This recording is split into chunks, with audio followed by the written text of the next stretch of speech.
Chapter 1. Conventions, like cliches, have a way of surviving their own usefulness. They are then excused or defended as the idioms of living. For everyone, foreign by birth or by nature, convention is a mark of fluency. That is why, for any woman, marriage is the idiom of life. And she does not give it up out of scorn or indifference, but only when she is forced to admit that she has never been able to pronounce it properly and has committed continually its grossest grammatical errors. For such a woman, marriage remains a foreign tongue, an alien landscape, and, since she cannot become naturalized, she finally chooses voluntary exile. Evelyn Hall had been married for 16 years before she admitted to herself that she was such a woman. But now, on a plane that was taking her from Oakland, California to Reno, Nevada, she felt curiously unchanged. The anger, guilt, grief, and resignation that she experienced now were the same emotions that had always competed in her. And the same small public securities she had felt as a young wife were with her now. It was true that the Mrs., which had been an epithet, would soon be no more than a courtesy, and the ring she had never taken for granted would not, of course, be granted any more. It was odd that she could not take it off. She had tried before she left the house, first casually at the kitchen sink, then frankly in the bathroom, but soap and water would not ease the ring over a joint thickened those 16 years into obstacle. It would, she supposed, have to be cut off. It was possible to have the missus cut off, too, but just as she was not to be married, she was not to be single ever again either. She was to be divorced, a convention that might be as strange to her as the convention of marriage had been. From the plane window, Evelyn looked out at the new landscape, the mountains shelving down under her to the edge of the desert, to the town through which a river flowed and disappeared into miles of burning sand. If it looked familiar, it was not because she had ever been there before. She had seen the travel posters and the advertisements. She had reluctantly read westerns, and in dreams she had experienced what was now the actual descent, a lurching uncertainty toward earth. In the airport waiting room, the calendar read July 27th, and the hands of the wall clock hedged their specific way to 4. Though the Chamber of Commerce had left its few stamped souvenirs, the syndicate's double row of slot machines, time seemed more local than place. The passengers waited in a slow humiliation of heat. The flies were terrible. They crawled across floor and counter. They settled with indifferent intimacy in the hair, on the face, refusing to be brushed away. But dirty and airless as the waiting room was, it provided shelter from the direct desert sun. Evelyn was reluctant to step out onto the pavement to claim her luggage. There the sudden brutality of heat made her sweat with a threatening nausea. She did not wait for the limousine. She signaled a taxi, the first of so many small, necessary luxuries. The address of the guest house was in the lawyer's letter. He had suggested that it would be pleasanter and cheaper than a hotel. As Evelyn watched the cab meter, she wished she had asked Mrs. Packer just how much she charged for room and board. It had seemed, at the time Evelyn was writing, indelicate to inquire. Perhaps, after all, she was changing. She was full of new proprieties. She had bought 2 hats and made some effort to give up smoking. And she had caught herself twice in the last few days referring to George as Mr. Hall. Guilt, not only at its source, but in its expression, is reactionary.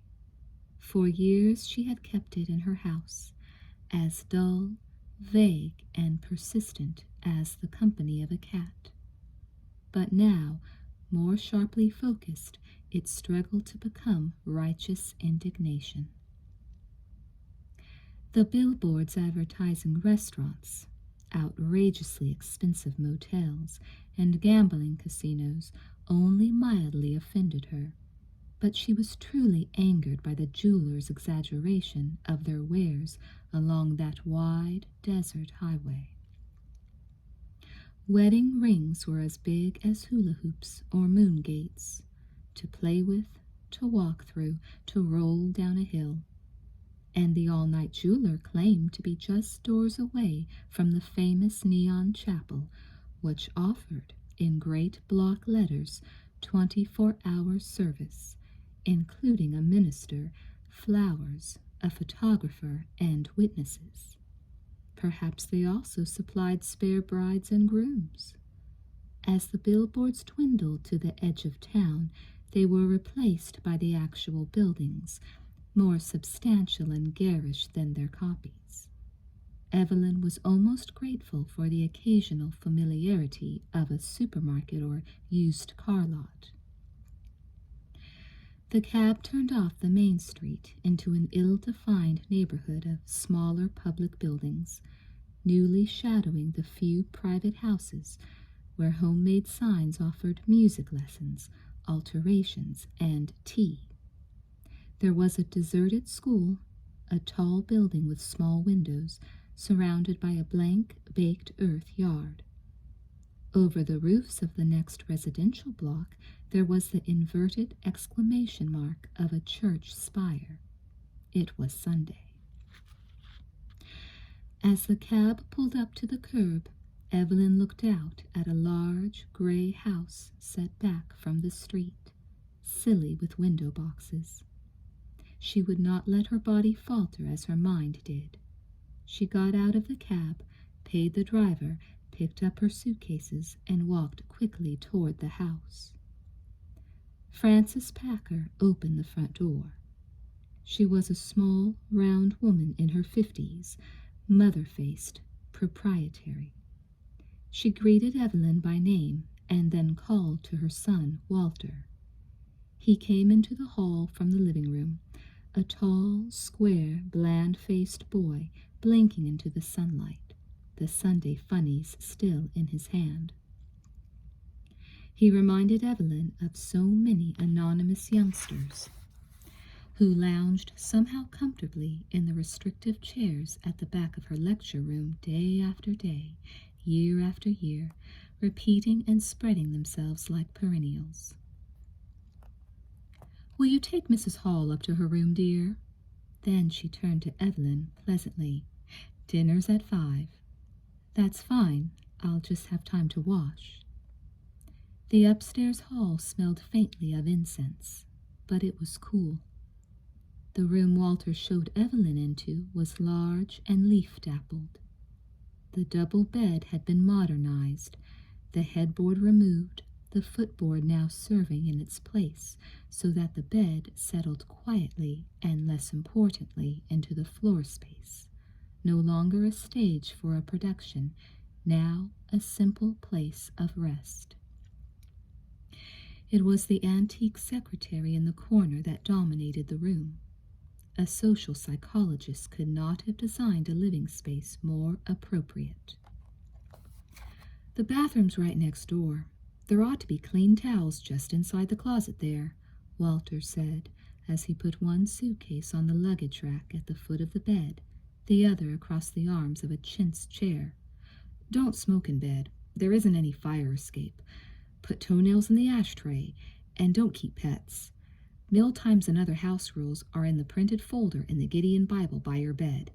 Any questions?" Evelyn grinned at him, grateful for his nonsense, but unable to think of a suitable reply. Outside the classroom, she had always been slow-witted with adolescence. "Well, I have one," he continued. "We've been having an argument. I told Mother that she should call you Dr. Hall. Isn't that your proper title?" "It doesn't really matter at all," Evelyn replied.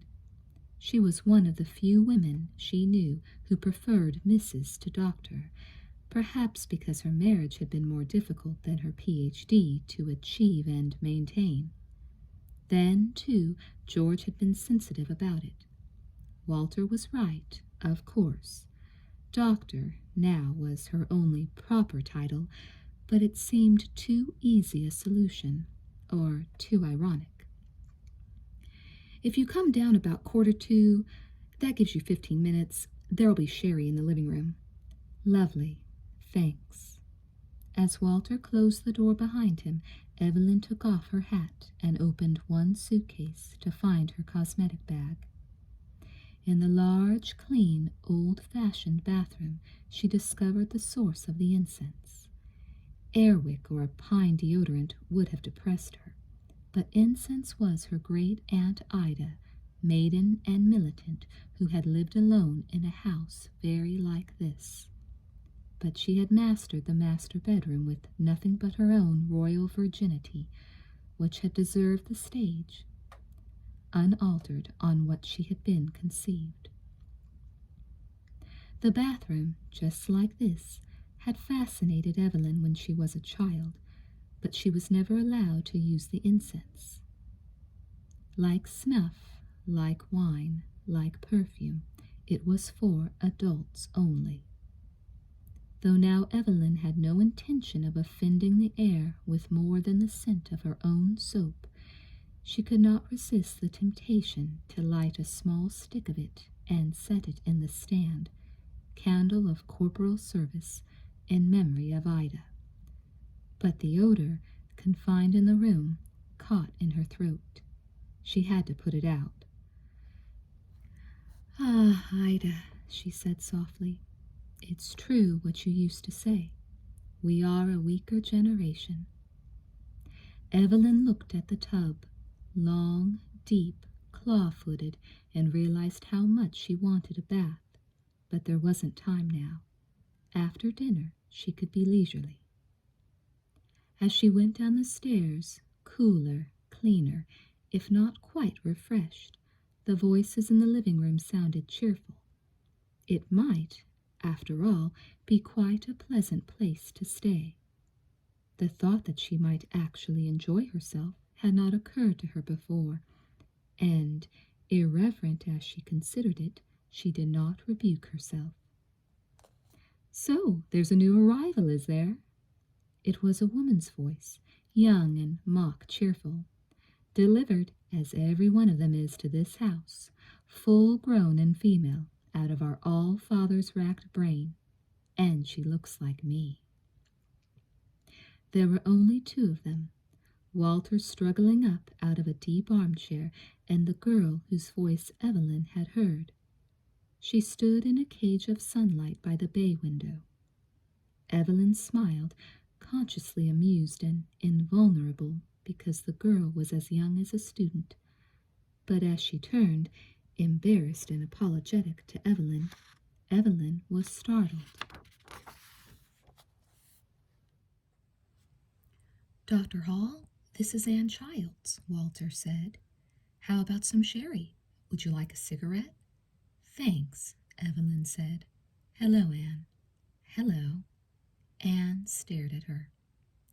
"There's a line from Cummings," Evelyn said.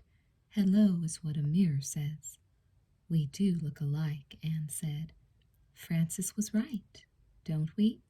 "Yes, very much. It startled me." "Do you think we're related?" Anne asked. Maybe we are, Evelyn answered, but she did not think so. There was no family resemblance, a turned eye tooth or a surprised left eyebrow that siblings share from a common grandparent. It was rather an impression which, when analyzed, seemed to have no firm basis. Anne's face was, for Evelyn, a memory, not a likeness. But probably not. No, Anne said, her own certainty fading. Walter says you teach at Cal. That's right.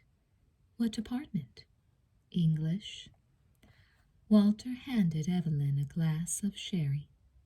When she sat down, he did also, choosing a chair that would keep him at the edge of conversation.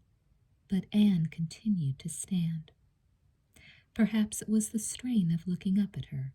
Perhaps it was the sherry. Evelyn felt a not altogether unpleasant lightheadedness. She found it difficult to follow and answer the questions Anne was asking her. And, as she watched rather than listened, she thought how extraordinary the girl's clothes were. On that hot evening she wore black wool frontier pants, black boots, and a brilliant blue-green long-sleeved shirt. Evelyn had not been in the real West before, but she assumed that such a costume was reserved for rodeos. Do you think so? Anne asked at the end of a question that had something to do with symbolism and eats. I'm sorry, I was admiring your shirt. Anne looked down at herself. It's a uniform. I work at Frank's Club, the night shift. At the Frank's Club? That's right. What do you do? I'm a change apron. When Evelyn looked bewildered, Anne explained, I make change for the slot machine customers. You do? Evelyn could not help showing her surprise and amusement. How did you get the job? I've been there for 4 years, Anne answered. I live here. She could be a dealer, Walter said, but she doesn't want to, the idiot. That's where all the real money is for the women. Evelyn saw her own unconscious assumptions flower and fade in Anne's eyes like the blooms of transplanted bulbs. If Anne was not here for a divorce, if she lived in Reno, why was she in this house? Was she related to the Packers? Here's Virginia, Walter said, rising from his chair. Dr. Hall, this is Mrs. Ritchie. Virginia Ritchie was a thin, pretty young woman. She waited at the edge of the room even after the introduction, looking nervously from Evelyn to Anne and back again. It was obvious that she, too, saw a striking resemblance between them, but she could not comment on it. She clutched a hat and gloves, as if they steadied her uncertain balance, and waited for someone to explain. Have some sherry with us, Anne suggested. Oh, thank you, but come on, Walter encouraged, almost brusque with awkwardness. Frances says dinner's ready. Come along, Frances called from the dining room. If we don't eat right away, Anne will be late to work, and Virginia late to church. Going to Evensong? Anne asked as they moved into the dining room. I thought I would, Virginia answered. Dr. Hall, perhaps you'd... Thank you, Evelyn answered quickly. I think not tonight. I haven't had a chance to unpack. No, of course. Mrs. Hall, will you sit here? Francis Packer indicated the place at Walter's right. Anne sat to his left, Virginia Ritchie beside her. You go right ahead and carve, dear. I'll just get the vegetables and gravy. Walter did not carve well. He was awkward and unconsciously brutal. Walter, dear, it's already dead, Anne said wryly as she watched him struggle. Relax. Walter sighed, stared for a moment at the leg of lamb, and then continued. In his real irritation, he apparently did not trust himself to answer. Evelyn smiled. She did like him, and she liked Anne with him. They were like brother and sister in a sentimental play, rude and obviously fond. "How long will you be staying, Dr. Hall?" Virginia Ritchie asked suddenly. "Why," Evelyn hesitated, 6 weeks, I suppose." "Oh." Virginia worked at her napkin furiously with both hands. In the silence, Evelyn could hear Francis's spoon dragging the gravy pan for foreign bodies. "I'm so sorry." "For what?" Walter demanded with bursting irritation, but Virginia had begun to cry. As Francis came in with the gravy, Virginia got up from the table and left the room to sob, step by step, up the stairs to her bedroom. Francis looked at Walter. "It wasn't a deep cut," he said defensively. "She's hardly bleeding at all." "Walter, you're old enough to be kind," Francis said. "Fix me a plate. I'll take Virginia's dinner up to her." She turned to Evelyn. "She isn't usually like this. Sundays upset her." When Francis left the room, Walter began to serve. "Did I upset her?" Evelyn asked. Surely she was not wrong about Virginia Ritchie, too. "Everything upsets her," Walter answered wearily. "If I forget to pee down the side of the pot, she cries herself to sleep." "And Walter is obviously sensitive about being a boy, so you can see how tense and psychological the whole situation is," Anne said. "2 helpings of string beans for you, girl childs, and no dessert." "Careful," Anne warned. "You have a date tonight." "Blackmailing capitalist. One of these days I won't need your car. If I weren't a poor, struggling young man working my way through college—" "You're breaking my heart," Anne cried. "I hoped I was." Their teasing was routine enough to be mindless, and they used it now with a tired, nervous energy to cover the awkwardness of Virginia's departure. Evelyn watched and smiled and wished she could think of something to say. She felt both curiously exposed and unknown. "I hope you're not waiting for me," Frances said as she hurried back into the room. "Have you had the gravy, Mrs. Hall?" "Thank you." The phone rang. "I'll get it," Walter said as Frances started up from her chair. "Sit down and eat your dinner." "I feel we shouldn't try to eat on Sundays at all," Frances said.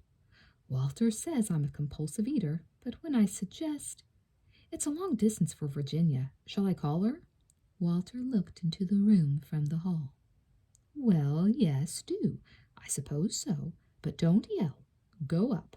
I must have that phone moved out of the hall. I wish I could think where." "How about the bathroom?" Anne suggested. "I actually considered that, but it's something about the wires, being near water and all. Can I get you more meat, Mrs. Hall? Anne?" "No, you won't. If everyone ate as little as Anne, we could go right ahead and feed China."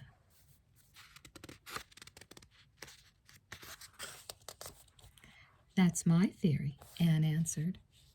"Anne has a real Robin Hood complex," Frances said brightly. "It's much less complicated and much more subversive than communism. Corrupt the rich to feed the poor. Isn't that it, Anne?" "Frances doesn't like gambling," Anne said. "Neither do you," Frances asserted. This argument, like Anne's and Walter's teasing, was a familiar exercise without important malice, but Evelyn was made uncomfortable by it. There was a real tension between Anne and Frances. Walter came back to the table and confronted the cold remains of his dinner glumly. Out in the hall, Virginia's tear-stained voice was resonant and clear. "Mummy loves you, darling. It's only 3 more weeks now. You be a good boy. Mummy loves you very much." "For God's sakes, Mother, talk about something, will you?" Frances did. She discussed fundraising for the Episcopal Church, legal adoption, the Reno flood. The connection between one subject and another was superficial but skillful.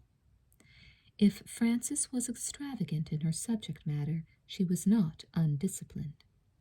Anne offered an occasional question or comment while Walter ate his cold potatoes. Evelyn sat silent, trapped between the competing voices, irritated and oddly ashamed. When Virginia finally said goodbye and rushed back upstairs, Frances also stopped talking and got up to clear the dishes to a tea cart, what she then wheeled to the kitchen. "Thank you," Walter said. He felt in his shirt pocket with his left hand and took out a pack of cigarettes. "Smoke?" "No, thanks." Evelyn's head ached. Her throat was sour with the food she had eaten. She longed to have the meal over. "What time is it?" Anne asked. 6. You've got an easy 20 minutes. Relax. Will you leave the car in the lot? Oh, I'll probably come and pick you up. Walter rose to take the last of the serving dishes away. What time do you get off? Evelyn asked, forcing a question against the candid look of sympathy Anne gave her as soon as they were alone in the room. 3 or 3:30. I'll be off at 3 tonight. Sunday's fairly slow. You must have to sleep all day. Oh, no, I'm always up by 11. These hot days I get up earlier. There's no point in a night job if you sleep the day away. I suppose not, Evelyn said. She could not think of anything more to say that was not personal, and, because she herself disliked direct questions, she would not ask any. I suppose not. It really isn't usually as bad as this, Anne said. I'm sorry about all that nonsense I was talking. Please, Evelyn began, but was troubled by the urgency in her own voice. What was the matter with her? Do you drive? Anne asked quickly. Because I really don't use the car much during the day. Walt takes it to work. Any day you wanted to, you could drop him off and just have the car. That's very generous of you, but I don't refuse. You'll need things to do. I have plenty of work to do, Evelyn answered, her voice quite under control, her eyes consciously and silently reminding Anne of the 15 years that separated them. I'm sorry again, Anne said, her smile relieved and self-mocking. It's just playground tactics. If you won't be mad at me, I'll let you play with my car.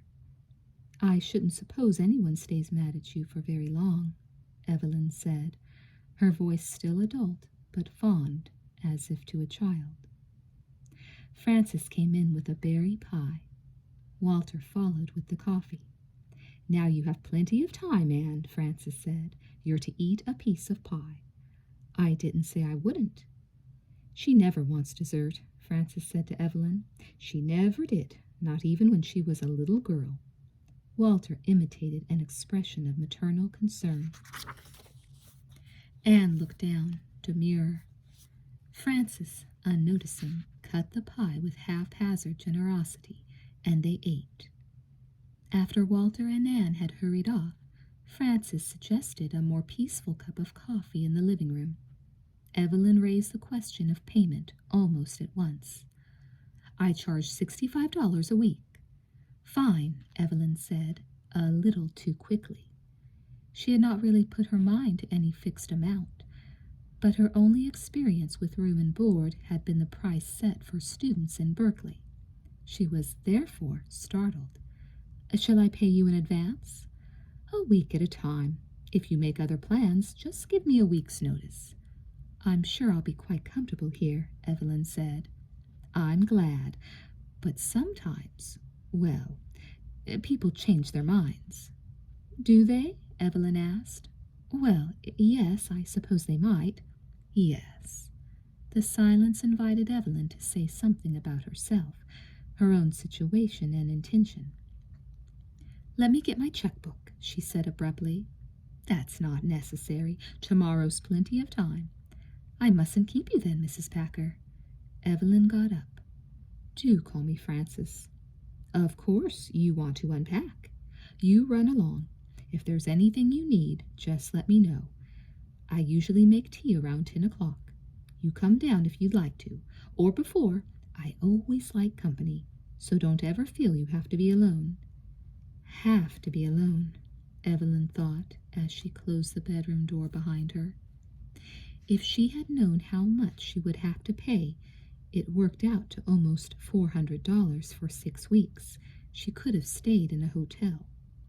3 meals a day of the sort she had just survived would drive her mad. The hysteria, the awkwardness, the prying, the solicitude were unbearable. As she looked at her not yet unpacked suitcases, she thought for a moment that she need not stay, that she could simply close them, call a cab, and be gone. But at the fact of escape, her imagination balked. I can't run away from running away. Nothing was wrong, really. It was only Virginia Ritchie, a caricature of the wronged woman who made the others behave as they did. She would be gone in 3 weeks' time, perhaps sooner.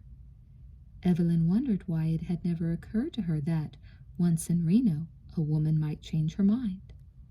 Regret, yes, even terror, but like the suicide falling, no way out. But that was ridiculous. Evelyn herself had waited until there was no choice, but perhaps other people acted on impulse. Virginia Ritchie was, after all, not much older than Anne Childs.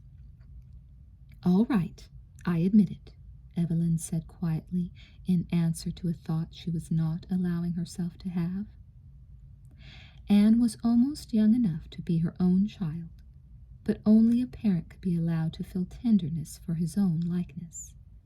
In a childless woman, such tenderness was, at best, narcissistic, and Evelyn had learned the even less flattering names applied to the love a childless woman might feel for anything.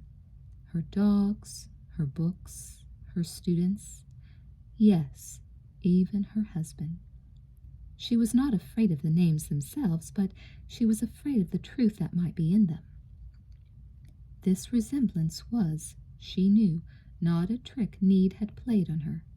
Neither was it a miracle. Anne Childs was an accident, that was all. An accident, an illegitimate child, sprung full-grown and female out of our all-fathers racked brain. Evelyn smiled. And I shall feel tender toward her if I like. As she crossed the room to open the drawers of the highboy, she noticed that, instead of the Gideon Bible Walter had promised, there was a small bowl of fresh fruit on the bedside table. Frances Packer was quite a nice woman, really. She hadn't been trying to pry. She had only offered the opportunity for Evelyn to ask for sympathy. And, if many of her guests had been like Virginia Ritchie, Frances's friendliness was a calculated and saintly risk. I must tell her to call me Evelyn, she decided, as she folded nightgowns into the second drawer, trying to ignore the distaste she felt for such familiarity. When Evelyn had settled her belongings, it was only 7:30. She was not used to so early a dinner. All evenings would be long. It was just as well. She had planned to do a lot of work during these 6 weeks. Already she missed her books. She had only had room for 3 or 4 in her luggage. If she had taken the car, she would have everything she needed with her. George would not use it, but she had refused to suggest anything that would threaten or anger him further. There were libraries. Perhaps she would go tomorrow after she had seen the lawyer, or on Tuesday. That would give her something definite to do on Tuesday. Sitting down at the secretary, Evelyn made a list of the notes she should write. Evelyn's correspondence, since her sister's death 2 years ago, had dwindled to nothing very much more than Christmas letters to half a dozen old friends. Of these, Carol was the only person she wanted to write to, but she must send some word to the others as well. It would hardly do to save the news of her divorce to include in Christmas greetings. Emily Post, or whoever did that sort of thing now, should produce a form letter, or at least offer civilized suggestions for the announcement of a divorce. Mr. and Mrs. George Hall take pleasure in, or Mrs. Evelyn Hall. That was the right form now, wasn't it? but not takes pleasure. Did she regret it? Regrets the divorce of her only husband, George. Is ashamed? Unhappily admits. For the contested divorce, the contesting partner could use refuses to admit. Evelyn put her hand up to her eyes, refusing to admit quite sudden tears. She wanted a cigarette. She had none. Lovely. She would have to go out to buy some. It was only 8 o'clock, still early enough to explore the immediate neighborhood. Out on the street, because it was a pleasant evening, and because the streets she had driven through were unpleasant, Evelyn turned east to walk farther into what must be a residential area. At first she was able to walk slowly, naming trees and flowers, feeling against her face and arms the fine drifts of spray from lawn sprinklers, a wavering pulse of sound everywhere, like evening crickets. She found a store before she wanted to, but, afraid on a Sunday evening that it might not stay open long, she went in. Waited on at once by a silent, tired woman, Evelyn bought several packs of cigarettes and a bottle of sherry. As she came out onto the street again, she was reluctant to turn back. Beyond the next intersection, the street she had been walking narrowed and steepened to block her view. Curious, she went on. At the top of the short hill, Evelyn stopped, oddly out of breath. The street fingered out from the main crossroad for just 3 short blocks of faded brick bungalows and no trees. At the end was the desert, sudden, flat, dull miles of it, until it heaved itself upward and became the mountains. An irrational fear, as alien to Evelyn's nature as heat lightning seems to a summer sky, struck through her body. For a moment she could not move. Then she turned quietly, refusing in herself the desire to run, and walked back to the house. Francis Packer was in the hall, but Evelyn refused the cup of tea she offered. "Would you like to take the paper up with you?" Francis suggested. "We've all finished with it." "Thank you, but do," Francis encouraged. It was little enough to accept, so Evelyn carried the unwanted paper up the stairs to her room. She glanced at the travel clock by her bed, picked it up, and listened to it. She had not forgotten to wind it. It clicked at her ear with precise regularity. How could she have been gone only 20 minutes? She put the clock down impatiently and began to undress. Bathed and ready for bed, Evelyn stood by the window, looking out through the densely leaved tree to the sky, still transparent with the last, lasting light of evening. Safe now, the day like a door arbitrarily closed behind her, Evelyn could smile at herself. She could not remember a night in recent years when she had been in bed before midnight. Now, at not quite 9 o'clock, like a summer child, she struggled to keep sleep off until the darkness arrived. Why? She had every right to be tired. It had been a long day, this last day of the long 16 years that had brought her here. Surely now she could sleep. There was no harm in it. Chapter 2. Anne left Walter with the car and walked up the alley to the employees' entrance. Inside, the stale heat of the day smelled of brass ashtrays and sweat and shoes. But the night shift employees, crowded around the board, lined up at the punch clock, sitting in the cracked leather chairs, were fresh from a day's sleep, newly shaved or powdered, in clean shirts, pressed trousers, and polished boots. Noisy with stories of the night before, because it had been Saturday, easy about the night to come, because it was Sunday, they relaxed together, the change aprons, the keymen, the cashiers, the dealers, and the floor bosses. "We're in the corral again, darling," Silver K called from across the room by the Coke machine. "Out of the dollar machines, thank God," Anne said, joining Silver and taking a sip of the Coke she offered. All very well for you. You're on the ramp again. I'm on the goddamn floor. You like it, Anne said. I like it, I like it. You've never been on the floor. I'm not tall enough, Anne said. You'll do. You're noticeable enough, love. Thanks, Anne said, looking up at Silver, who was over 6 feet tall in her heeled boots, hipless and brazen-bosomed, her hair bleached almost as white as the 10-gallon hat that rode on her shoulders like a rising moon. But I'm not in your class. Why don't you enroll? Silver suggested. It's reduced rates tonight. Is it? Mm-hmm. Joe out of town? And I've got a bottle of your favorite scotch, Silver said, smiling. I might be tired, Anne said, but she felt Silver's eyes trace a teasing and relieving suggestion from her throat to her thighs. I didn't sleep much last night. Sleep with me. You going down to the locker room? I've been. I'll see you later then, Anne said. In the basement, Anne found Janet Hurl already there, the locker they shared open. I've just been up to supplies and got you a better apron, Janet said. Here. Thanks. How's everything? We've got a date for the operation, a week from tomorrow. That's good news, Anne said.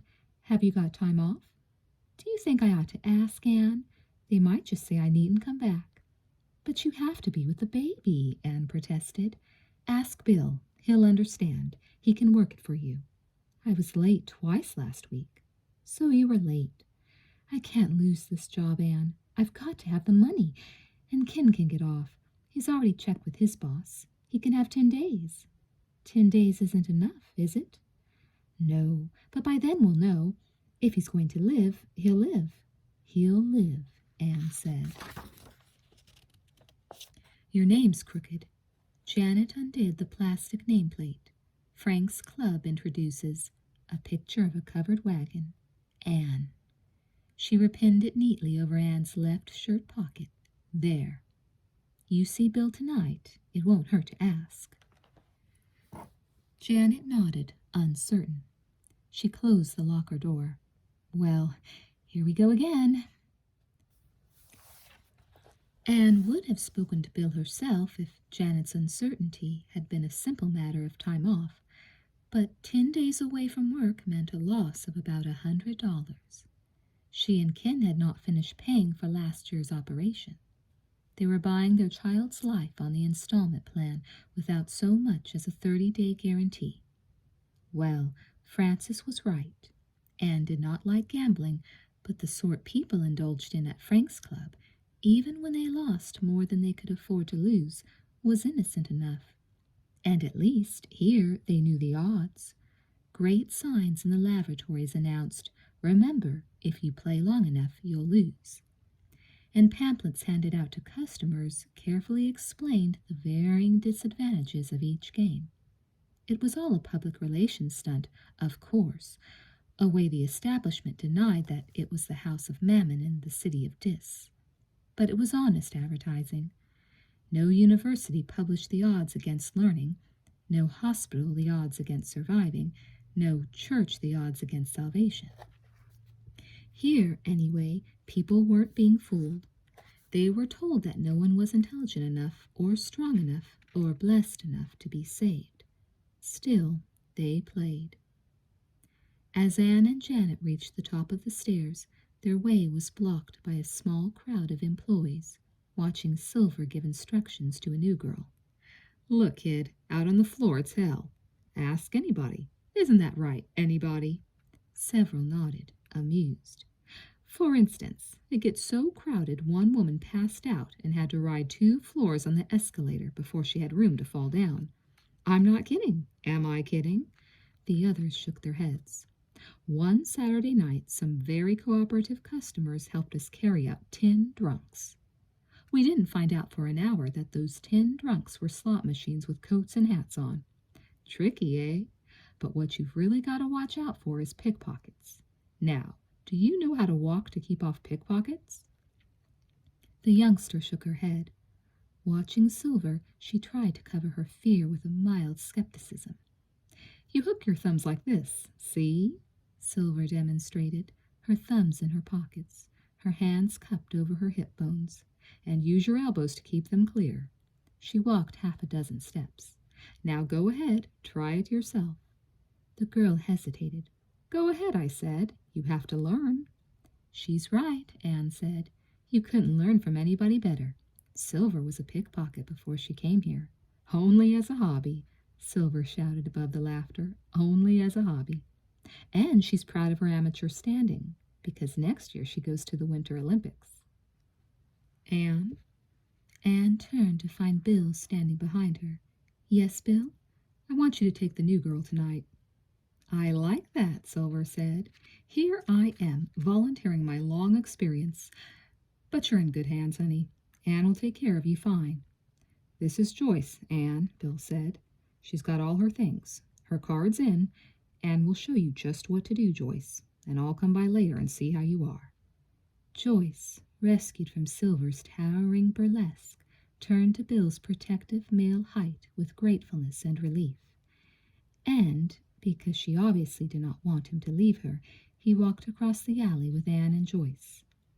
You mustn't let Silver scare you to death, he was saying. It won't be hard. Anne will show you. He did not consciously intend his speaking of Anne's name to be the repeated public announcement of his private feelings, but he could not help it.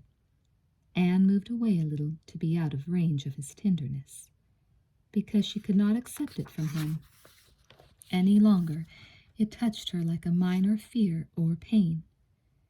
As they reached the door, he stopped and turned back to Anne.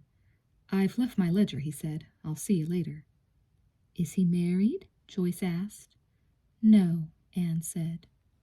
She put her weight against the door, pushing into the cold, conditioned air the wrench and grind of the slot machines, the magnified voices of the dealers, the muted crowds. She took hold of Joyce's arm and guided her through the maze of machines and gaming tables to the escalator, where they rode, half a dozen people apart, to the second floor. It was not as crowded there, but the noise was still beyond measuring. Have you read any of those? Anne asked, nodding to the mimeographed sheets and the book Joyce held in her hand. I don't mean How to Win Friends and Influence People. The only thing important about that book is that old Hiram O. Dix thinks he looks like Dale Carnegie. So, if you ever run into him, he really looks like one of the janitors. Tell him how much you enjoyed his book and how helpful it's been to you in your work. But that other stuff is important. I haven't had time, Joyce admitted. I just started this one. Anne looked down at the first paragraph. Hello, welcome to Frank's Club. You may feel a little uneasy right now as you look around and realize that you are a member of this famous family of Frank's Club employees. Yes, you are a greenhorn in the corral, and you aren't sure what is expected of you. Don't be nervous. Take it easy. All around you are other members of your family, ready to break you in. And every one of them was once a greenhorn himself. Remember, they also lived through their first day. Well, Anne said, when you get past the crap, there are things in that one you should know. Look, you go on up to the next floor. Have a cup of coffee. Read some of the stuff. Come down in half an hour. I'll be right over there. Then I'll check you in. Where? Right over there by the wagons. If you get lost, just ask anybody for the corral. At the cashier's desk, Anne claimed the key for her floor locker where she could put her purse away. The key pinned to her shirt just below her name plaque, her green change apron strapped high around her rib cage, the change dispenser hooked in place.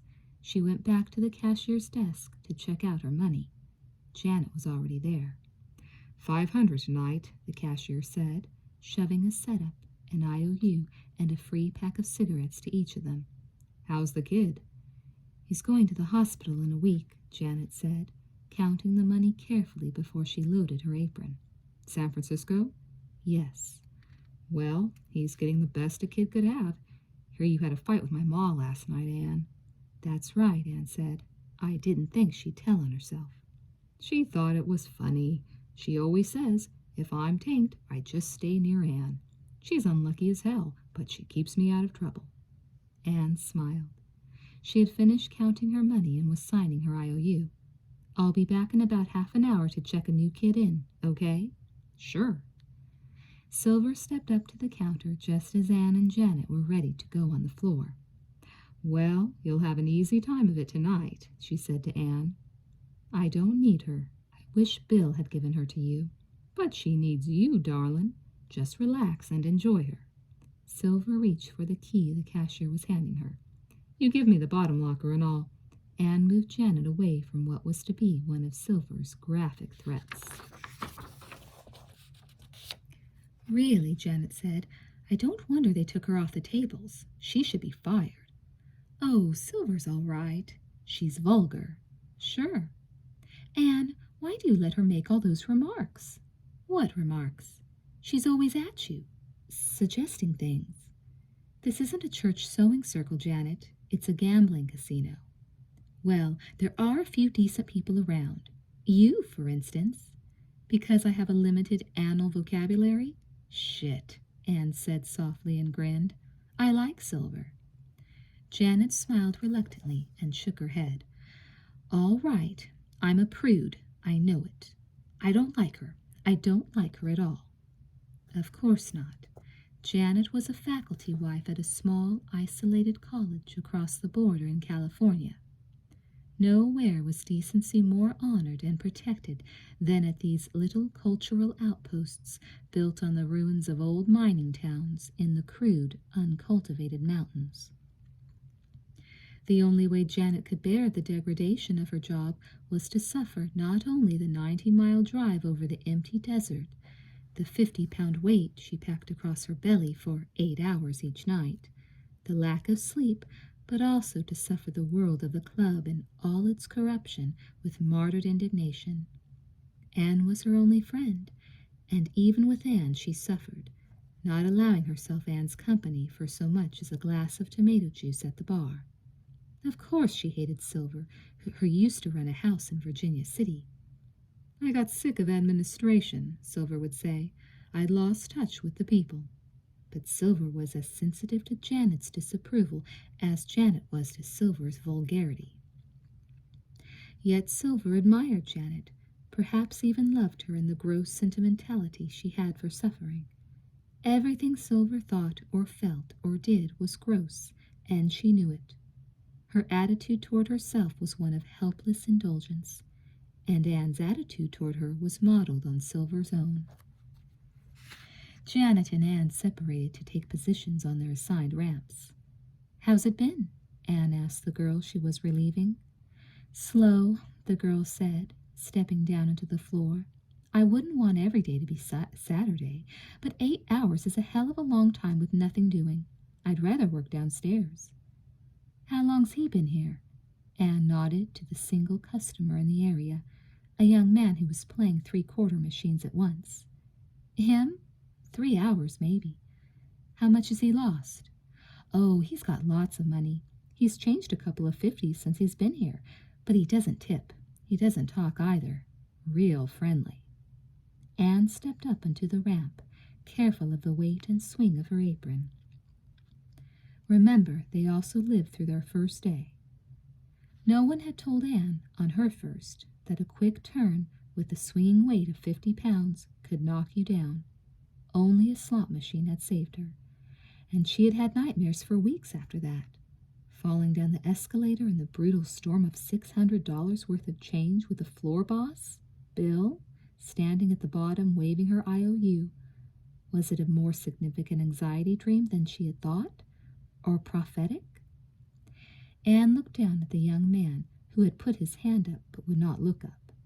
With his free hand he continued to play 2 of the 3 machines.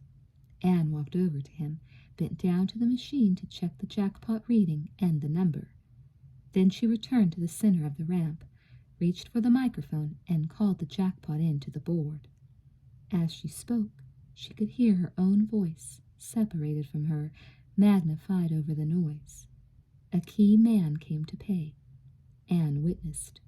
Will you play it off now, sir?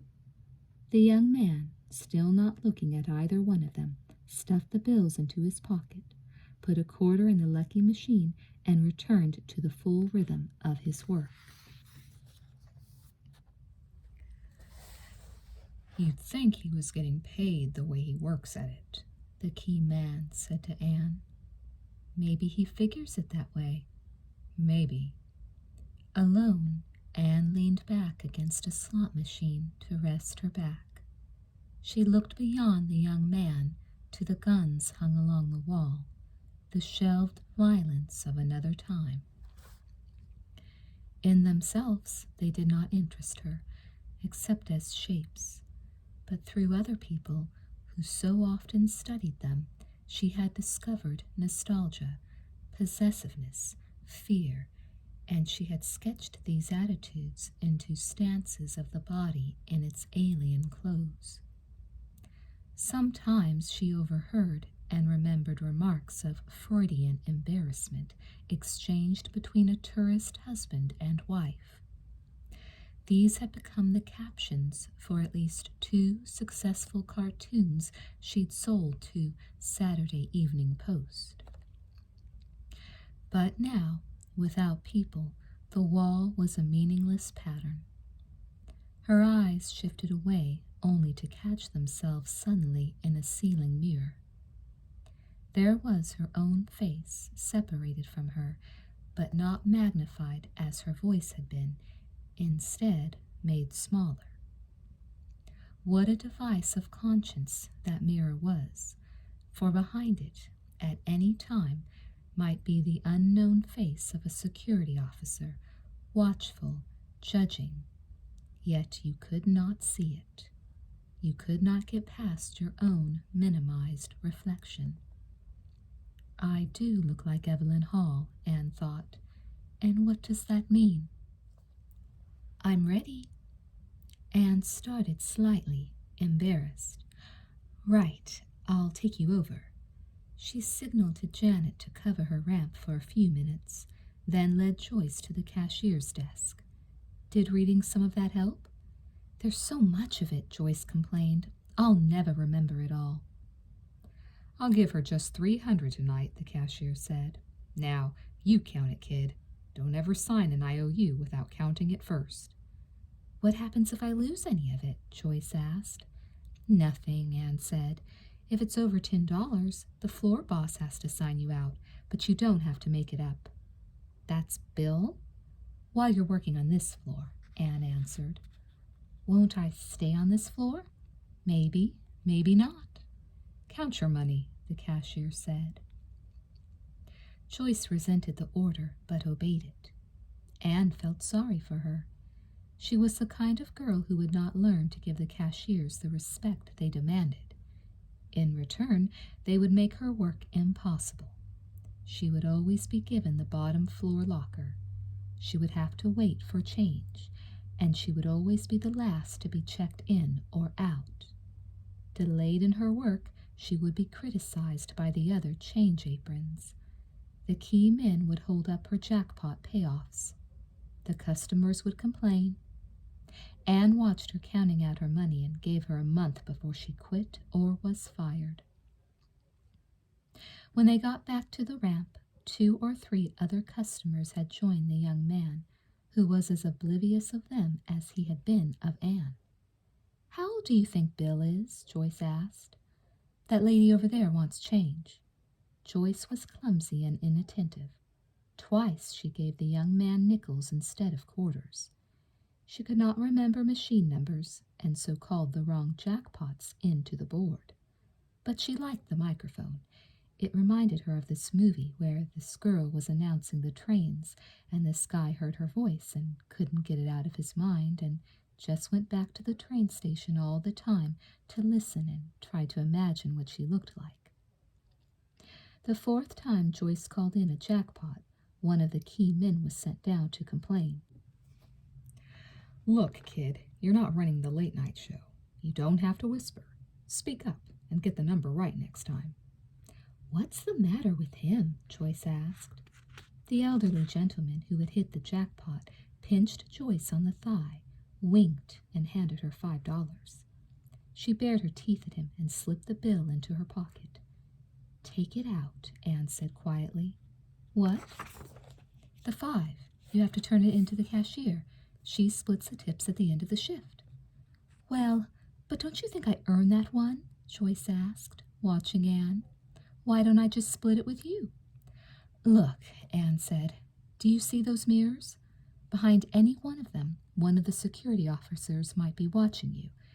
If you've ever been seen putting money in your pocket, they don't give you time to explain. You're out, and that's that, and you won't get police clearance for any other job in town. Pretty tough, aren't they? Go turn the 5 into the cashier, Anne said. Anything you say. When the relief arrived for Anne's half-hour break, Anne longed for a few minutes to herself, but she took Joyce with her. Joyce had so much trouble getting her apron off and into the locker that they had time for only a quick Coke at the bar before they had to go back. Half an hour, Joyce said. More like 10 minutes. She struggled against the weight and clumsiness of her apron while Anne strapped her own on. It looks so easy when you do it. It takes practice. Here, turn around and lean up against the locker. For one thing, you've got it too low. Too low? Where am I supposed to wear it? Around my neck? It rides down, Anne said. You can't carry 50 pounds on your kidneys. She reached to lift it, her hands grazing the undercurves of Joyce's full breasts. She tightened the top strap around the small, fragile rib cage. Joyce was not built to carry the weight. Okay, now try the bottom one yourself. As Joyce turned around, Anne saw the dampness of the hair at her temples, the whiteness of her face. Sit down right on the floor. Joyce obeyed her at once. Put your head on your knees. Anne looked down at her. After a moment, Joyce raised her head. Better? Yeah. How did you know? The first night's always rough. But if it was as rough as this, a girl was usually dismissed. Joyce did look better. Should Anne risk letting her back on the floor? How badly did she need the job? Come on, you'll be fine. Their section was more crowded now.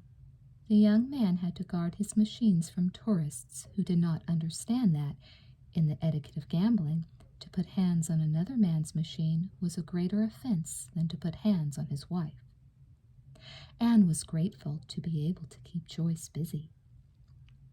While she had something to do, she would not have time to worry about herself. But, standing back to let her do the work, Anne had time to worry. The bravado and bitchery were gone. Joyce was as attentive to the shabby grandmothers as she had been to the affluent businessmen. Instead of talking, she listened to Anne's instructions with a desperate patience. Anne watched her with growing respect. Joyce was not simply afraid of being sick. She was determined not to make a fool of herself, but she was very white. It was Anne who saw Bill come into the section and signal her off the ramp. Anne, Joyce said, as she too caught sight of him, don't tell him, will you? I'm okay now. I really am. I won't tell him, Anne said. I'll be right back. How's she doing? Bill asked. Fine. There have been some complaints up at the counter. Not lately, Anne answered. She'll be all right. She's quick. How's her back? Bill watched Joyce as he spoke. Killing her, I should think, but she hasn't complained. She's pretty white, Bill said, and she's not built for it. I was wondering about putting her on the elevators for a while. Well, don't do it unless you can persuade her it's a better job. All right, I'll leave her with you for a week, Bill said, but she's had enough tonight. I'm going to check her out. Okay. Anne turned to go back to her station. Anne, she turned back to him. How about a drink tonight? Thanks, but I told Silver I'd go home with her. Joe's away tonight. I could drop you off there later. She wants company, Bill. Sure, of course she does, he said quickly. Well, send Joyce down to me, will you? Thanks anyway. Some other time, Bill said. He was angry. It was the third time in 2 weeks that Anne had refused him, but she had no other choice. They had already tried going back to the old friendship, and it hadn't worked. Awkward politeness shifted to argument, argument to passion, and there they were again in that familiar bed, faced with another impossible morning.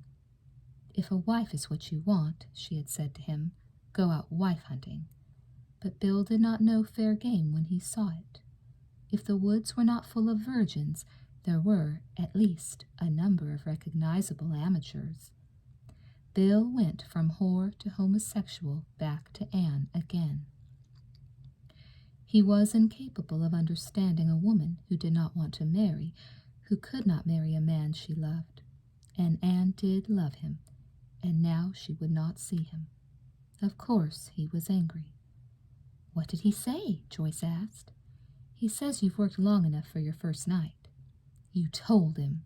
"No, I promise I didn't," Anne said. "Nobody works a full shift the first couple of nights. He wants to see you now. Take off. I'll see you tomorrow night." Joyce hesitated, caught between pride and relief. Then Bill himself signaled to her, and she went. As they stood together talking, Anne watched. In Bill's presence, Joyce's color returned, and with her color came her confidence. There were weights her back could bear. Bill looked up. Anne turned away, the palms of her hands aching. At 2 o'clock, there were again very few people in Anne's section. The young man, a middle-aged couple, and several college boys with fake identification. Half a dozen old men had begun to make their nightly rounds. 2 of them had the guile to inspect the gun collection, but the others searched as frankly for dropped coins as barnyard fowl do for bits of corn. Half-starved, trembling from lack of alcohol, they did not collect the dimes and nickels for food or drink. Each coin was to prime the pump which would sooner or later flood them with vaguely dreamed-of riches. Anne saw Walt as he came through the doorway by the cashier's desk. "Hi, did you have a good time?" "Wonderful," he said. "We went out to Pyramid Lake and went swimming. How's it with you?" "It's been busy enough, just tapering off now." "You had your last break?" "Yes, I've just come back. I don't think I will go home tonight, Walt. Joe's away. Silver's got a bottle of scotch." "Just as you like," Walter said, checking what might have been disappointment or disapproval. "What shall I do with the car?" "Take it home. Silver will drop me off tomorrow." Anne would like to have had him stay for a few minutes to help pass the time, but she did not suggest it. Now he would not be in bed much before 3, and he had to be up at 7:30. Frances had given up scolding either of them for the way they so often neglected to sleep, but her silences or forced cheerfulness made Anne uncomfortable. She would rather not appear to be responsible for all of Walter's bad habits. "Change!" Anne took the young man's last $5 and gave him a short roll of quarters. He had lost just $300 in 11 hours. He would not have had to work so hard at roulette. Anne leaned back against a slot machine and watched him in the last slow movement of his dance. In 10 minutes his hands and pockets were empty. He stood for a moment, resting. Then he looked up at the machines, at the college boys, at the guns, at Anne, his face pale and peaceful as if he had just awakened from a long sleep. He stretched, yawned, then turned away and was gone. The college boys drifted to another section, and Anne was alone.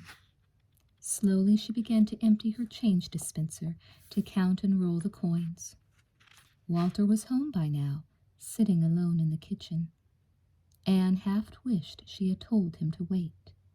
She was restless and depressed, reluctant to be with anyone, but her own room at the top of the house would be hot, too hot for sleeping, and she would not be in the mood for work tomorrow. It had been a month since she'd done a sketch that pleased her. The girls of the graveyard shift had begun to arrive at the cashier's desk. The girl who relieved Janet was on the floor 10 minutes early, and Janet had checked out before Anne and Silver arrived at the desk. Janet always went through first. She had a 90-mile drive ahead of her, then only a couple of hours' sleep before the baby woke, and Ken got up to go to his summer job. "Well," Silver said, "a real lively night tonight, eh? My biggest thrill was an old lady with weak kidneys. She wet her pants 3 times, not even for jackpots. For 18 nickels she wet her pants. It's a good thing I've got Catholic tastes. Other people I know might have been bored." Anne stood beside her, carefully stacking up her last bits of loose change. Just 20 cents out tonight. She wondered how Joyce had done. "I'm a nickel ahead," Silver announced. "Now let's see. Who could it be who's wandering around town at 3 o'clock in the morning without money enough for the pay toilet?" "You've got kidneys on the brain tonight," the cashier said, tired and bored. "You're wrong, love," Silver said. "It's pure substitution." She reached over to claim her IOU. "Ready?" "Yes," Anne said. They went down through the club together, Silver calling greetings to the dealers, Anne nodding and smiling to other employees and customers. As they stepped out into the alley, the sudden heat and silence wrenched them away from the bright, timeless chaos of the club. They were alone together. "Well, love," Silver said softly, "will you come home with me tonight?" "Yes," Anne said. "Yes, I think I will." They walked across the alley to leave their hats, their aprons, and change dispensers. They stood in line at the clock. Anne's card read 3:11. "Not bad," Anne said. "Not bad at all. The car's this way." Anne had not been to Silver's house for several weeks. They came in through the back door to the kitchen, which Silver called second-hand appliances and son. And it would have been impressive had there not always been at least one corner of it being torn up to install yet another of the latest kitchen conveniences. Silver turned in stoves and refrigerators, deep freezes and dishwashers, as some men turn in cars. If she could not find an improved refrigerator, one that made juice as well as ice, she would decide to change her color scheme. Then all the blue-green equipment would have to go, replaced by yellow or pink or apricot. Countertops and floors would be ripped up, towels and aprons thrown or given away. Consequently, there was rarely a time that the kitchen was fit to work in, but Silver liked to cook only occasionally and brilliantly. Most of the time she and Joe ate in restaurants or simply made themselves coffee and sandwiches at odd hours of the day or night. At the moment there were neither counter burners nor stove, but Silver had electric pots and pans, ovens and rotisseries. She could manage fairly well while she waited for the new installment. "Hungry?" "Not really," Anne said. "Well, I am. You fix us drinks while I cook myself something." "All right." Anne walked out of the kitchen into the heavy pile of the white carpeting that lay like 6 inches of snow all over the house. Silver admitted that it was a mistake. It was impossible for anyone to walk across a room without turning his ankle. But she would not have it taken out. The dining room was sedate with imitation period furniture, the exact period not quite identifiable. The bar, which separated the dining room from the living room, had been designed by Silver herself. From the dining room it looked ordinary enough, but from the living room, which was 4 steps up, it looked more like the communion rail in the Virginia City Catholic Church. The brass piping was barnacled with bits of ruby and sapphire glass, and, instead of bar stools, there were white leather TV cushions on the floor. Joe had hurt Silver's feelings when he dubbed it the Holy Hell Saloon. The living room was an obstacle course of overstuffed chairs, couches, and glass-topped tables, and everywhere giant, muscular rubber plants climbed poles and lamp standards to the ceiling. Anne found the bottle of Johnny Walker and a bottle of Gordon's gin. Then she reached into the built-in refrigerator for tonic and ice. Among the bartender's tools, silver-plated thighs and breasts, she found what she needed. "I'm making baked eggs with chicken livers," Silver called. "All right, I'll have some." Anne carried the drinks back into the kitchen. Silver drank her gin and tonic like a glass of iced water, sighed, and set the glass down out of her way. "Another?" "Not now, love. Don't you want a bath? I'll bring this up when it's ready." "Sure." Silver did not like company when she cooked, and she could not settle to talk until she had settled to eat. So Anne took her drink across the house through Silver's bedroom into the bath, which was a large room, carpeted as the rest of the house was, the toilet 3 steps up, the tub a small sunken pool in the center of the room. Anne turned on the phallic fountains, put her drink down on one of the table ledges of the pool, and began to undress in the company of a dozen of her own reflections. Just 3 months ago, she and Bill had stayed in this house while Silver and Joe went to the coast on a month's holiday. Bill, who had never seen the bedroom and bath before, was self-conscious at first, but later, when they lay together in his own man-made bedroom, he would remember those weeks wistfully, then argue that you could, with obvious basic changes, design a bathroom of this kind in good taste.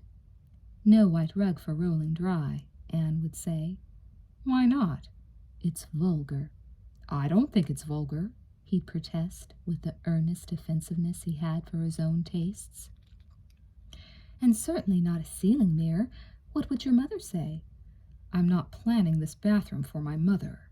He'd prop himself up on his elbow and look down at Anne. "Remember that afternoon?" Alone now, surrounded by her naked selves, Anne could not help remembering, but there was nothing erotic in her memory. That first afternoon it had been Bill who was uncertain of playing the game of husband and wife.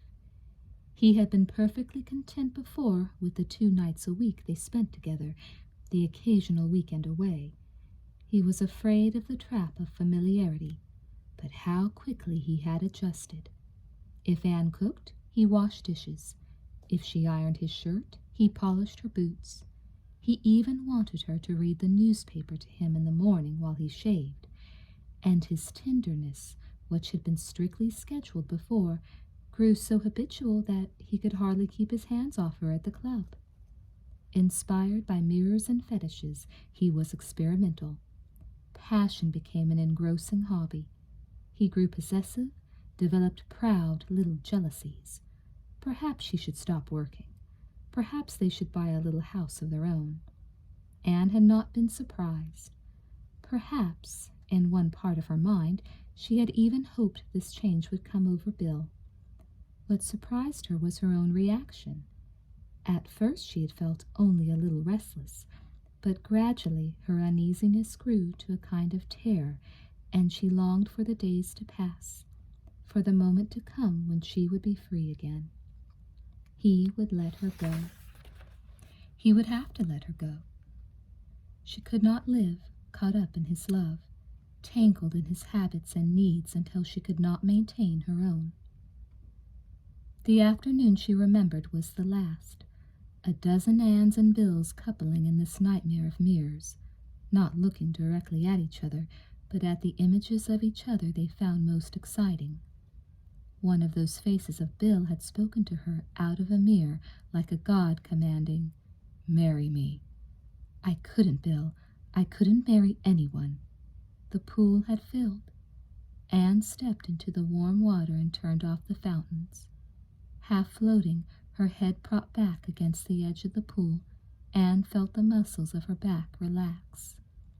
She reached over for her glass and raised it to salute the single image of herself on the ceiling. "Hello is what a mirror says," she said softly, and then drank. "Well, Goldfish," Silver said, as she came into the room carrying a tray of food, "it's weeks since I've had anything as lovely as you to fish for." "The bait looks good," Anne said, smiling. "I'm going to play you a while before I land you. More scotch?" "Please." Silver set down a plate of eggs, chicken livers, and toast next to Anne's glass, what she refilled. She put the tray on a low stool and sat down beside it on the rug.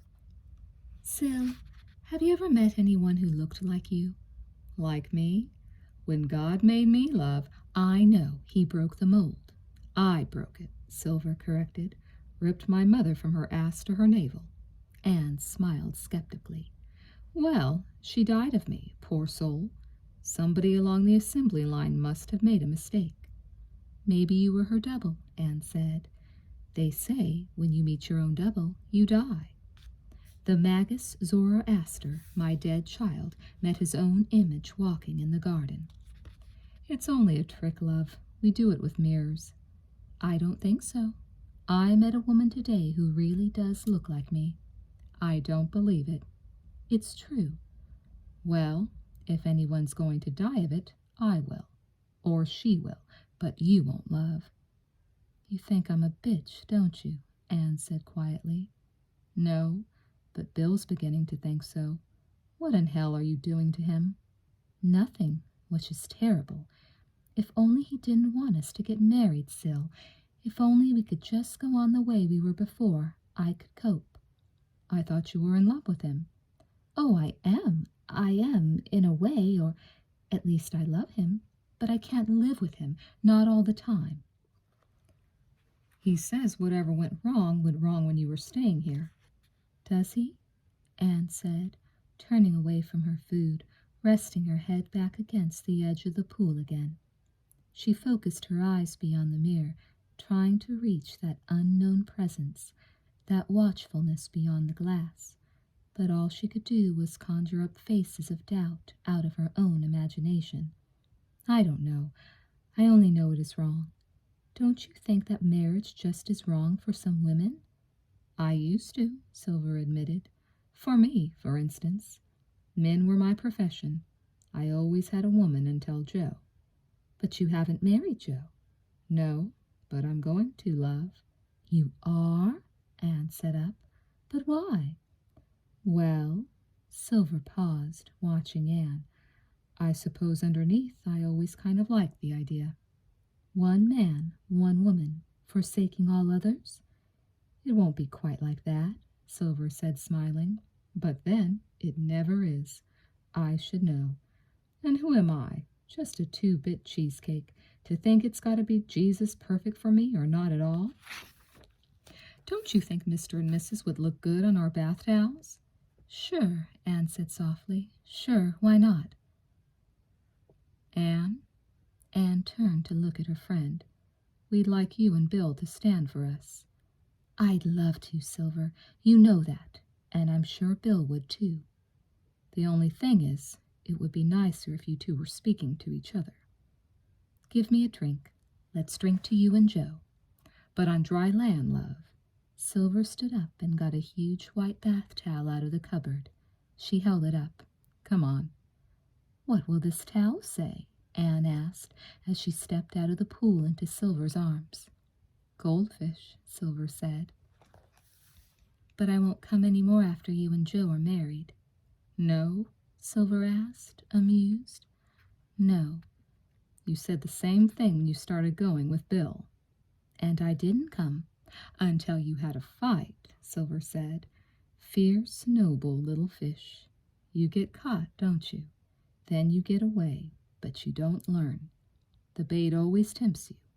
If you were an inch or so longer, or if I wasn't scared of the game warden, I'd keep you. I don't want to be kept, Anne said, not quite sure she was telling the truth, because standing there, independent and belligerent, she wanted Silver to take her up like a child, to comfort and love her with the familiar, huge, crude tenderness of her body. But in the morning, which was already gray in the sky outside this room, Anne would not be able to stay.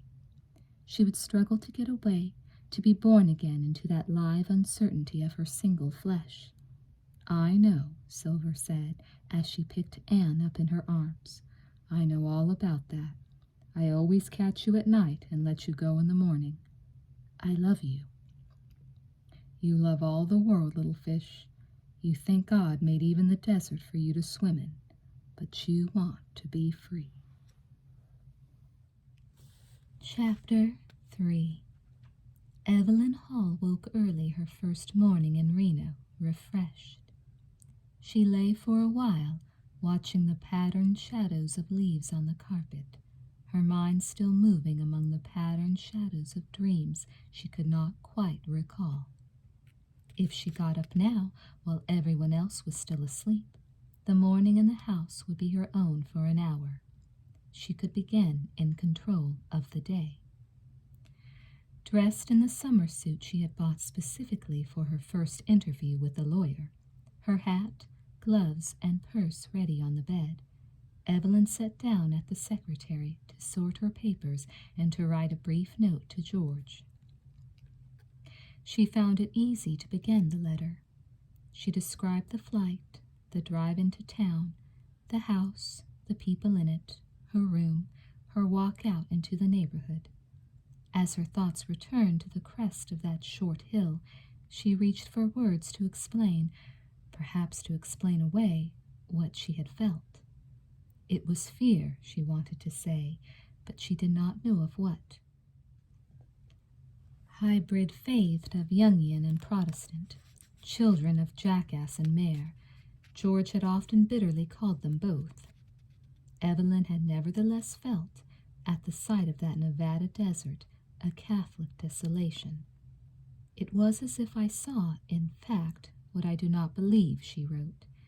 And having written it, she looked down at the letter and realized that she was not writing to George at all. It had been years since she had made any attempt to explain her own feelings to him. Puzzled, she set the pages of the letter aside and began again.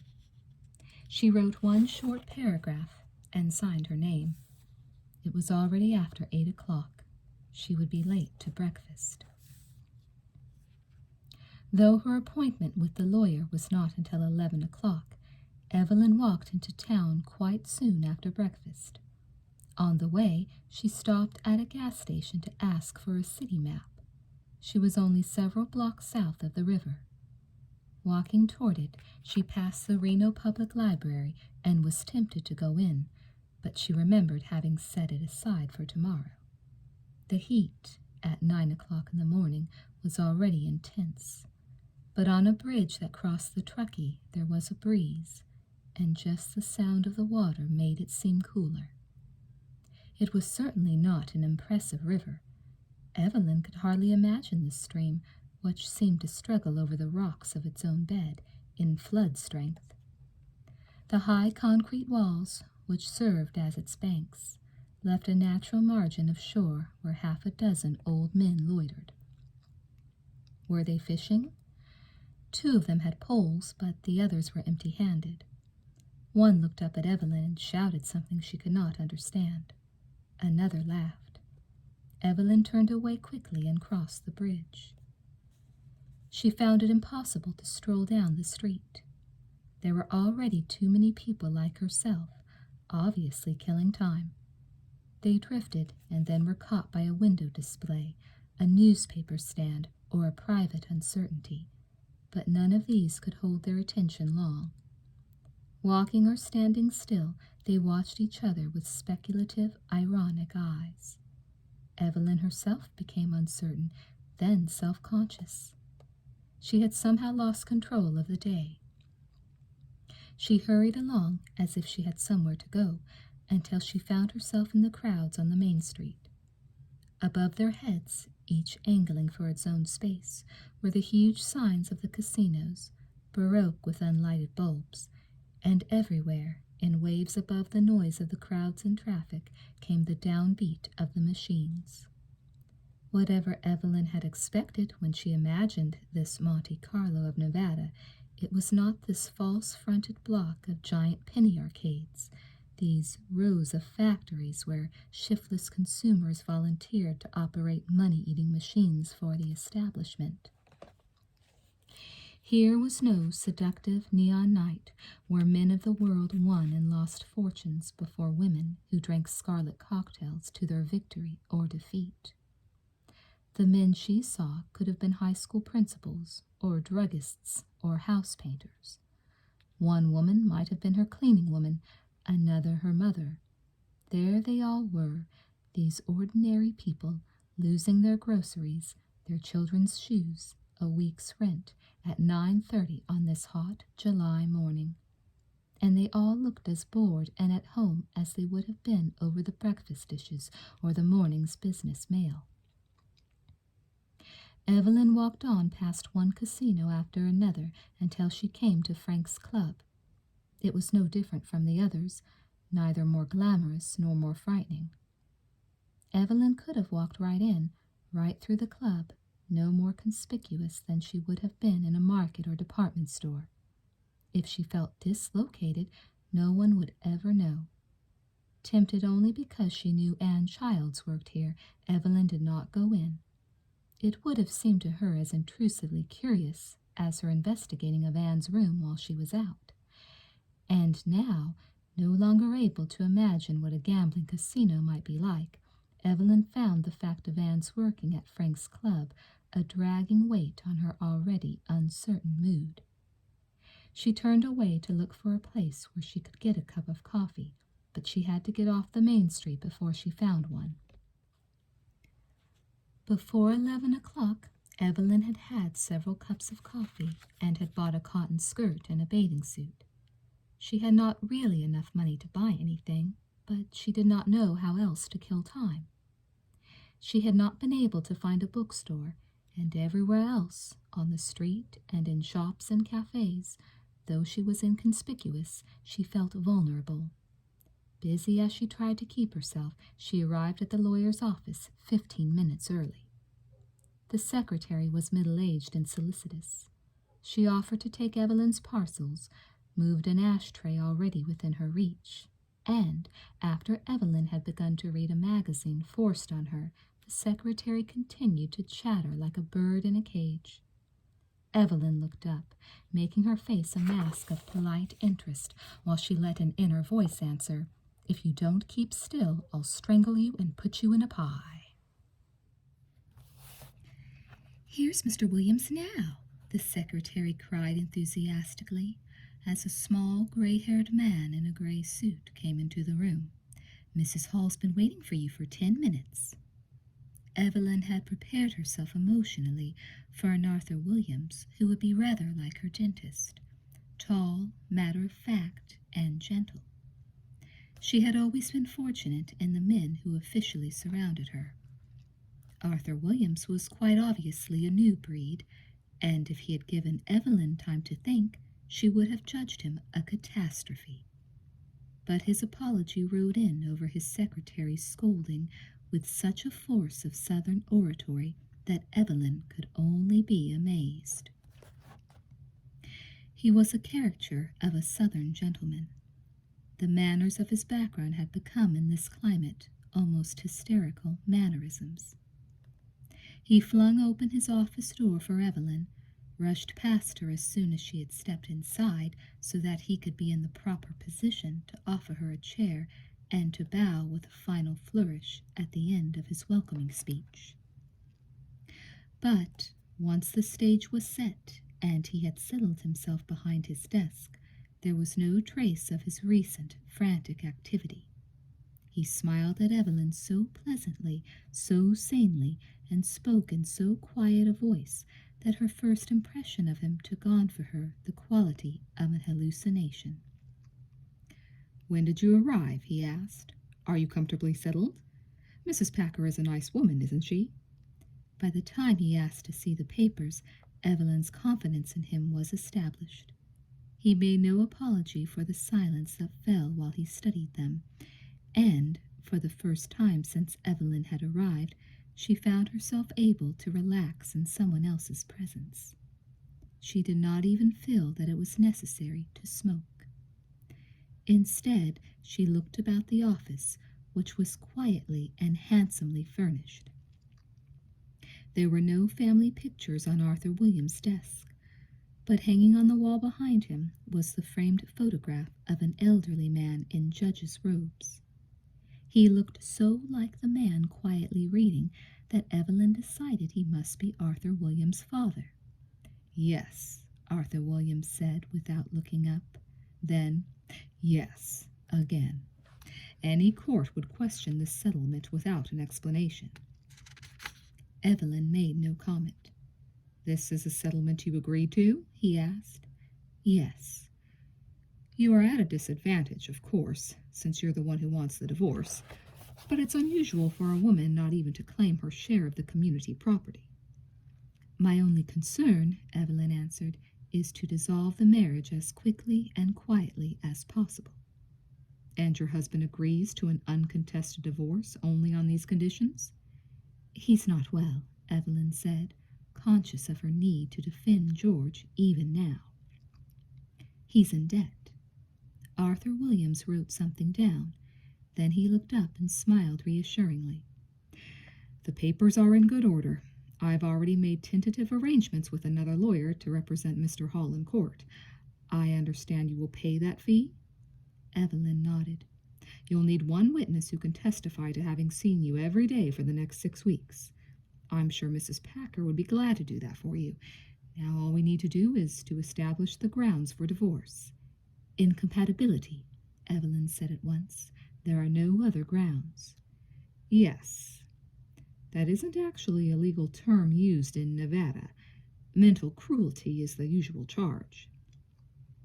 "That's not quite the same thing, is it?" Evelyn asked. "It really amounts to the same thing," he said, and waited. A week ago, even a day ago, Evelyn had been certain that incompatibility was the only charge she would allow. Adultery, cruelty, even desertion were diseases a marriage suffered and could survive. The only incurable cancer was the inability of two people to live together. And, as a charge, incompatibility, if it laid blame at all, required the guilt of both partners. But legally, incompatibility did not exist, and divorce was not a private symbolic act. Like marriage, it was a social institution. Though she wanted to protest, Evelyn recognized the irrelevance of her morality. "I see," she said finally. "Now," Arthur Williams said, relaxing, "I need only a few details, enough to establish the charge. Did your husband's behavior ever cause you to suffer any nervous strain?" Evelyn looked doubtful. "Have you ever had ulcers, Mrs. Hall?" "No," Evelyn answered, "but my husband has." Arthur Williams smiled. "How about insomnia?" "No," she answered, and did not add that George never slept without pills. "Have you ever been under a doctor's care for any kind of nervous ailment?" "No." She thought of George's psychiatrist. "Has your husband's behavior ever embarrassed you in public?" Arthur Williams asked, a quizmaster moving to a new category, determined to give the sponsors money away. Evelyn frowned. Her immediate response would have been negative, but she censored it, already feeling herself a willfully uncooperative child. But how could she answer? She and George had not been in public together for over 5 years. "Has your husband's criticism of you ever undermined your self-confidence or your sense of security?" Surely it was her criticism of him, never spoken, never even consciously indicated in a look or gesture, but so deep a silence in her it must have shouted at him every day of their lives together, that had undermined his confidence and security. Oh, he had been critical of her, but it was never anything more than a defensive attack when he was feeling critical of himself. "Has your husband ever stopped speaking to you for any length of time?" Well, Evelyn was beginning to feel really desperate. "Not actually stopped speaking." "Mrs. Hall, these are only suggestions," Arthur Williams said gently. "Perhaps it would be easier if you told me just 1 or 2 things that have caused trouble between you." "Yes," Evelyn said. "I am sorry to seem so uncooperative. It's just that my husband and I never have fought. I suppose most people getting a divorce do." "Not always. Sometimes that's one of the troubles." "My husband and I, Evelyn began, sounding to herself like the Queen of England in her Christmas message. Simply don't share any of the same interests. She was immediately aware of how lame, legally and humanely, this statement was. And it wasn't really true. Oh, we don't share the same values. Could you give me an example? How could she possibly say that she wanted to divorce George because he cheated book clubs, took advantage of the GI Bill and unemployment insurance, and had once sold a defective lawnmower to her mother? If there was some private validity in these complaints, publicly they were absurd. What was the fact, the event significant enough in itself to express the principle? I support my husband, Mr. Williams. He won't or can't work, but he has to spend money, more money than I can make. The sound of the unpaid-for power saw and stereophonic tape recorder do threaten my sense of security. You said before, Mrs. Hall, that your husband was not well. Does his poor health prevent him from working? Well, yes and no. What is wrong with him? We don't really know, Evelyn said. We? My husband, the doctors, or perhaps names have been put to it, psychiatric names. He suffers from a sense of inadequacy, a sense of failure. But then the world for him is meaningless. It has no purpose. So there isn't any value. And we have no identity. All we have is a wish or a need that can't be answered.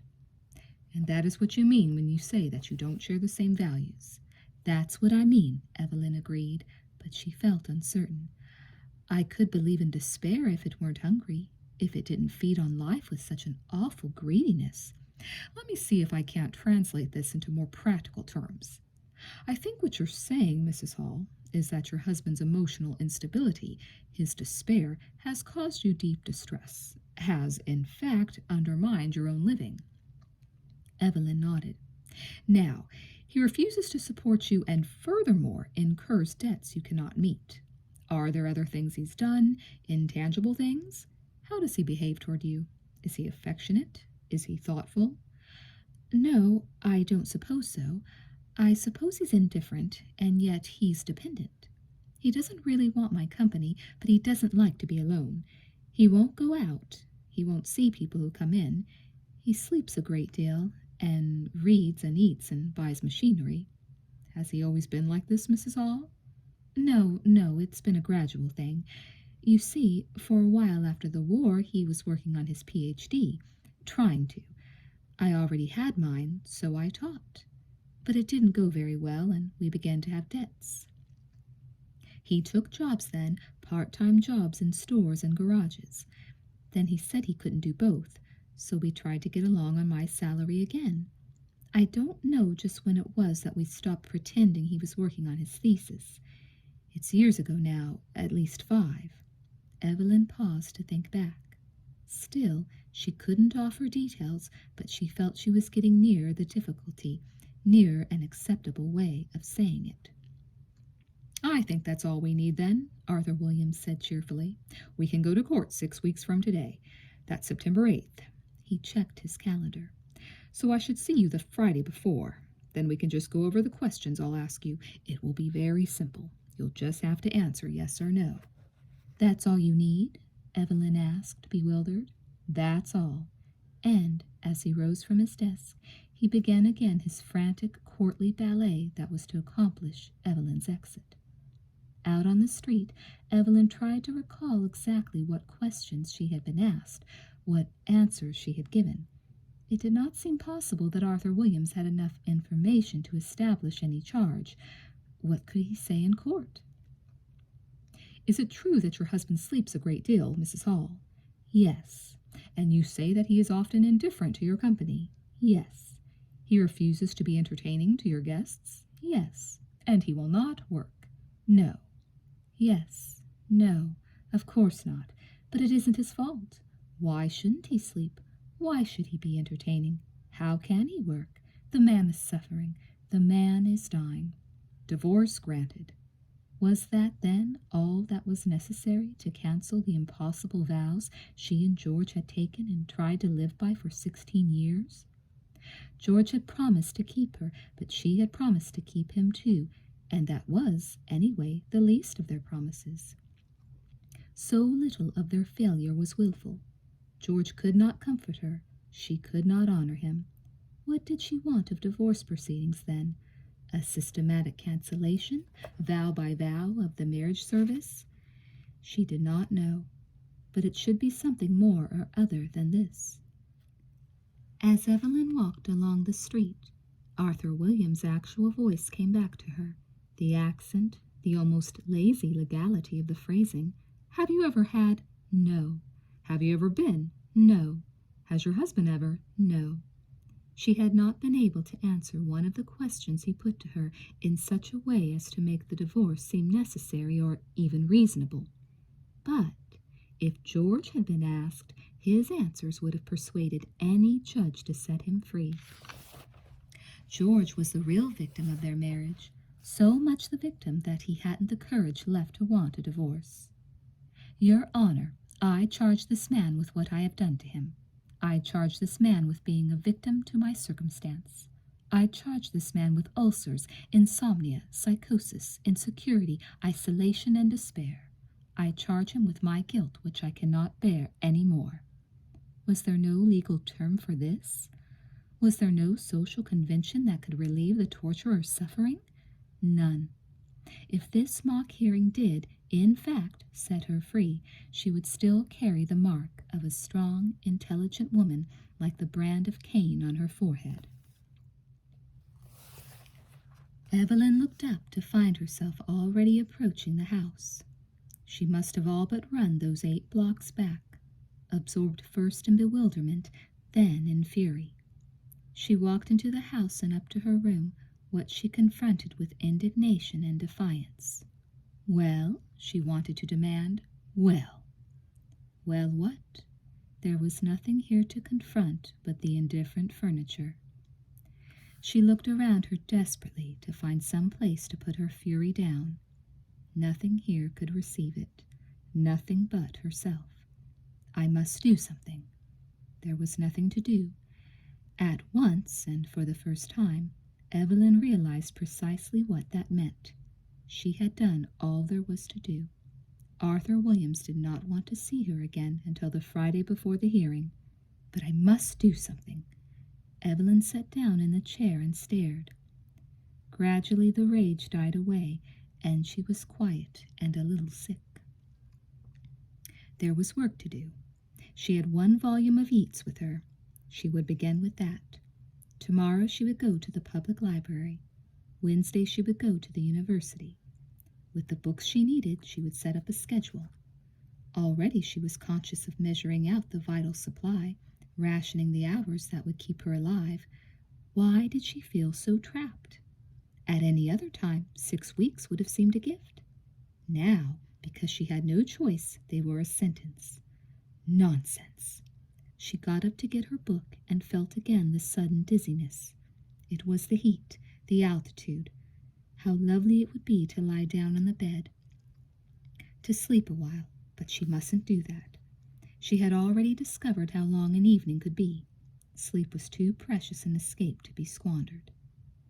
When Evelyn met Virginia Ritchie on the stairs going down for dinner, she felt much less critical of her than she had just 24 hours before. Younger, with children at home, with fewer of her own resources, she had already lived through 3 weeks of an isolation. Evelyn found terrible in one day. She had no desire to make friends with Virginia, but she greeted her with some real gentleness and sympathy. Dr. Hall, I do want to apologize. Please, Evelyn said. Call me Evelyn, and don't apologize for anything. There isn't any need. I know I behave very badly, Virginia said, but I find this waiting around with nothing to do just impossible. Everyone said it was best to go to Reno and get a quick divorce, but they don't know. They haven't any idea what it's like just to sit and wait. And this awful town. Even if I had to wait a year at home, at least I'd be busy. I'd be with the children. Her voice broke a little. But it's only 3 more weeks, Evelyn said. Only 3 weeks, Virginia cried softly. I've been here only 3 weeks. For only 3 weeks I've sat in that room and thought, it's a lifetime. Haven't you books to read? Books? No, but I've read every magazine in the house. You know what they're like, all about young couples who... Again her voice failed her. You're reading the wrong stories, Evelyn said, smiling. That's why I've stopped.